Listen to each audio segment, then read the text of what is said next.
Hey,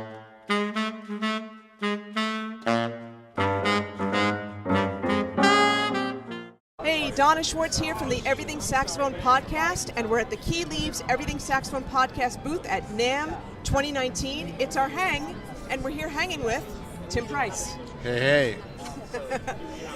We're always so glad to have Tim on the podcast. We've had him on very recently. Check out that episode. But we wanted to just get your impressions about NAMM this year.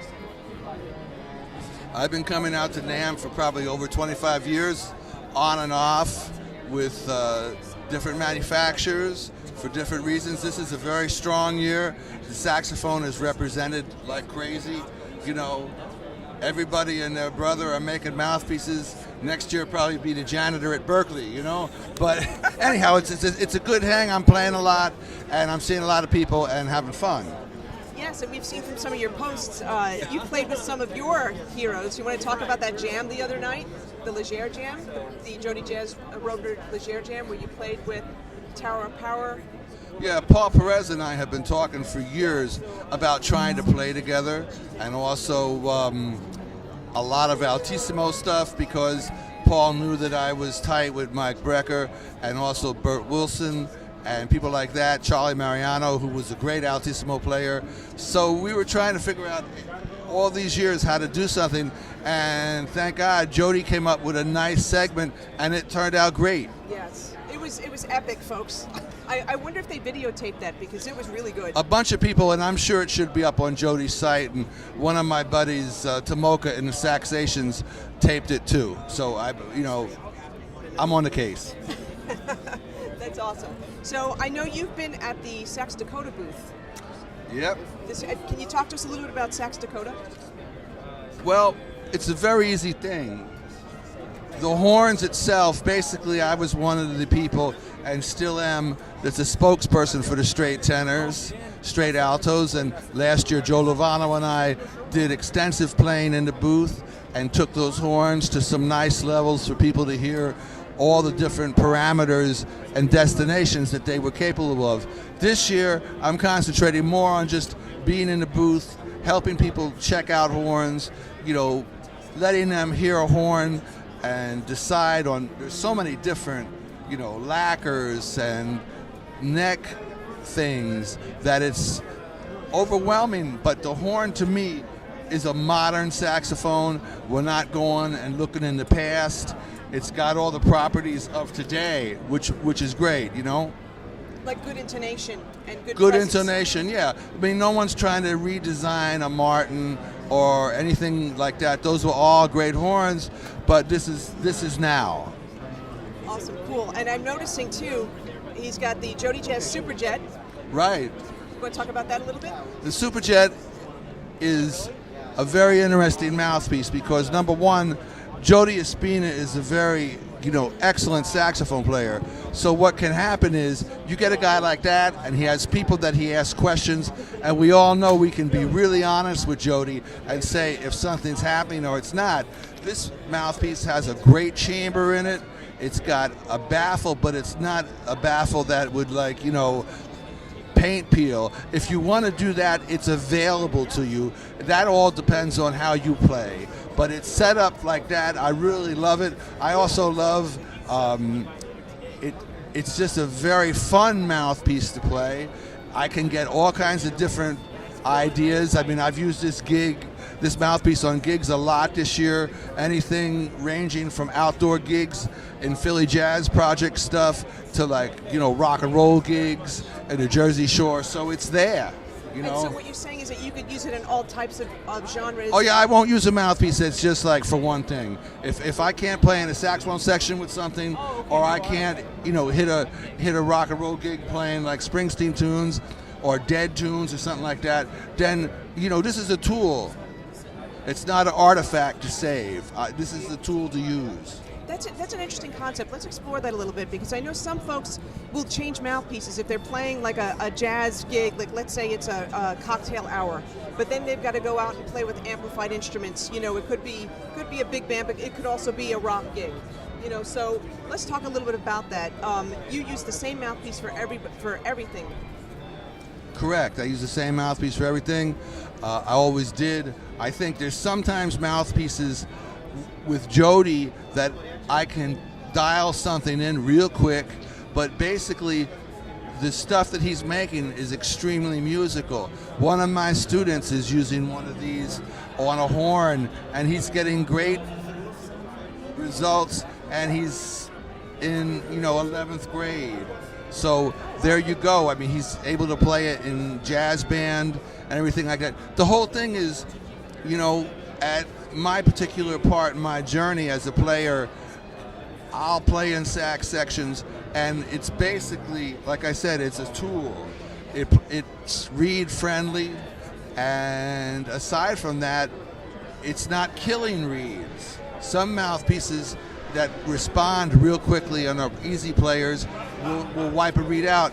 These are not, and they're really a great situation. That's interesting. That's an interesting way to put it. I didn't realize that, Yeah. with the reed killers. Actually, speaking of reeds, we just recently interviewed Roberto Romeo. Thanks My man, Roberto. Yeah, you want to talk about his reeds? Roberto's reeds are a definition of the character of the man, Roberto Romeo. I've known Roberto 30 years. He's repaired for me. We're friends. And again, I can come to his face and say, hey, this is good, this is bad. Back in the beginning, I wasn't aware of certain things in Kane. I worked with a reed manufacturer, that was making reeds, and I was the guy that helped design the Mike Brecker premium reed. And as time went on, I found out more things about how the reeds are made. And with Roberto's reeds, these reeds are just dialed in. You can get like 3M, right? 3H, 3S. You get 2.5 S, 2.5 M, 2.5 H. Aside from that, I just opened a box of bass clarinet reeds the other week. Everyone played. Oh, wow. There wasn't one reed in there that I couldn't play anywhere. The other situation was 9 of those reeds were absolutely fantastic. There was one in there that was like from another planet, but that also happens. But there was nothing in there that I said, oh, I can't use this. This is weak. Not happening. And that's Roberto. Roberto stands for quality, and I've known him 30 years. He's a friend. I'm honored to be his friend. He's a great repairman too, by the way. And in New York City, folks, by the an way. asset. Yeah, definitely. That should define Roberto Romeo. Yeah, and He also repaired, this is important, everybody's horn from Dexter Gordon to Dewey Redman to Ornette Coleman, Bobby Keys with the Stones, Arno Heck, one of the greatest rock and roll tenor players, New York City, alto players Lou Donaldson, Lee Konitz, Steve Lacy on soprano, all kinds of people. I mean, the list goes on. I used to go in Roberto's in the morning, and Sonny Rollins would be in there. Gatto Barbieri. Wow. And many of those people are friends of Roberto's. It's a funny story. One time, Gatto was in the store when Roberto first opened his studios where you can teach, which is what I do. I teach there on Fridays privately. But we were having a party for the opening of the studios, and Gatto was playing, and Roberto said, hey, Gatto, the studios are open now. You can go down there and, run your horn down. And Gatto looked at Roberto and said, Senor, I have the sound of 50 bulls. And we always talk about that because he had a sound, man. So that's Roberto. That's awesome. And as I'm looking at your setup, you want to talk about that ligature there? Everybody at one point in their life played A Rovner. See that? Everybody at one point played Rovner. This is a very well-defined ligature. The thing I like about it is if you can see the one screw, very easy to use, no funny stuff. It's not adding anything to the reed other than excellence and consistency in making sure that the reed and the mouthpiece are one. Aside from that, It comes with a mouthpiece cap. Yeah, Rover's products are so great, and this is the new Platinum Gold. Yeah, I was getting to that. Oh, sorry. It's a new Platinum Gold, right? And but I like the one screw idea, and the people there are fantastic. They're like family to me, and they're, you know, you don't have to sell your spare Mercedes-Benz to buy a new ligature. Because we all know we all have a spare Mercedes-Benz. Doesn't every saxophone? No, I'm just teasing. Donna knows my sense of humor. Because I have a similar one. It's East Coast type of thing.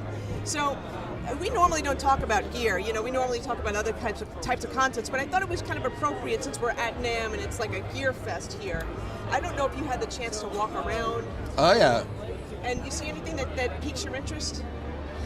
Yeah, well, what really does pique my interest is what I'm holding here, a Sax Dakota, you know, tenor. The sopranos are off the hook, pitch is great, but there's some other things that I'm always looking for, whether it's something with a sax stand, something with a clip-on mic. You know, I use SD systems, you know, for years, and again, you know, you can look the guy right in the face. But there's a lot of things here, and also Jack from Boston Sax Shop is here, so I got a chance to try a neck, which is off the wall, and Jack's coming out with some other things that are great, and also Reed Geek is here, and that's another world, and you know, beautiful ideas on trying to perfect cane and make sure of all the different sonics. But there's a lot of stuff here. I mean, I also play bassoon with electronics. The other day I started putting like a Moog synthesizer pedal on my straight alto with a little whammy. And so I've been looking at some of the different guitar effects stuff, and a lot of the guys are very cognizant and helpful to me, you know, about that. So that's something I'm looking at. I'm looking for something like like a whammy, maybe a little easier to use with the octave stuff. The whammy I've been using probably since they came out. Mike Brecker gave it to me as a birthday gift. Wow. So there's a lot of cool stuff here. I mean, tons of mouthpieces, and we joke around about it, but if you can't find a mouthpiece today, forget it. That's very true. That's very true. So enough of me talking. You want to play a little something for us? Sure. Cool.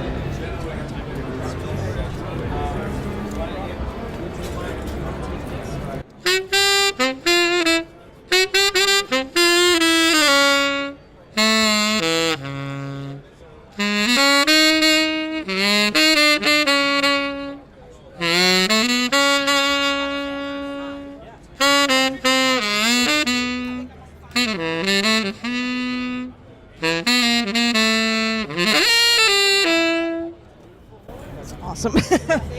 I tell you, the one thing that impresses me so much, aside from your ideas and how you play, your tone is just so amazing. It really, you know, I don't even know if the mics can capture it, but if you haven't ever seen Tim play live, you really need to. And he's going to tell you some upcoming events that he's playing at, so you can catch him live. One of the things I wanted to say about the tone that everybody's looking for is you got to play long tones. We all know that. We've heard it from everybody and their brother, you know. So you got to play long tones. I was telling one of the other guys that was talking to me here about working, and if you're not playing gigs, and I played when I was 18 and 19 in the Combat Zone in Boston.